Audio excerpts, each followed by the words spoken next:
Please ఇలాంటి నెగిటివిటీను ఆపేయండి.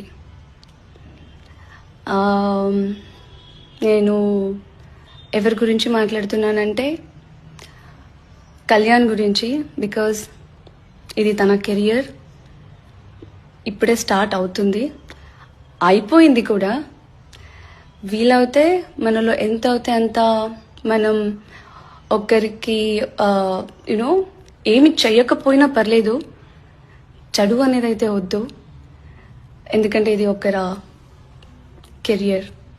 So please వద్దు, I request.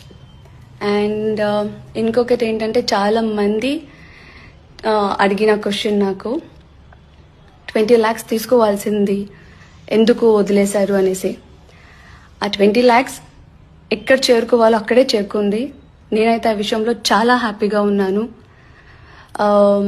So yeah, please అది కూడా వద్దు.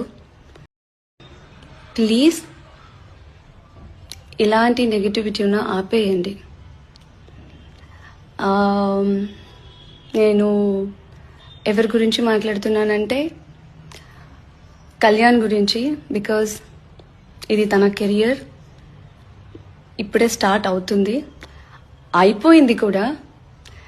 వీలవుతే మనలో ఎంత అవుతే అంత మనం ఒకరికి యూనో ఏమి చెయ్యకపోయినా పర్లేదు, చదువు అనేది అయితే వద్దు. ఎందుకంటే ఇది ఒకరా కెరియర్. సో ప్లీజ్ వద్దు, ఐ రిక్వెస్ట్. అండ్ ఇంకొకటి ఏంటంటే చాలా మంది అడిగిన క్వశ్చన్ నాకు 20 lakhs తీసుకోవాల్సింది ఎందుకు వదిలేశారు అనేసి. ఆ 20 lakhs ఎక్కడ చేరుకోవాలో అక్కడే చేరుకుంది. నేనైతే ఆ విషయంలో చాలా హ్యాపీగా ఉన్నాను. సో యా, ప్లీజ్ అది కూడా వద్దు.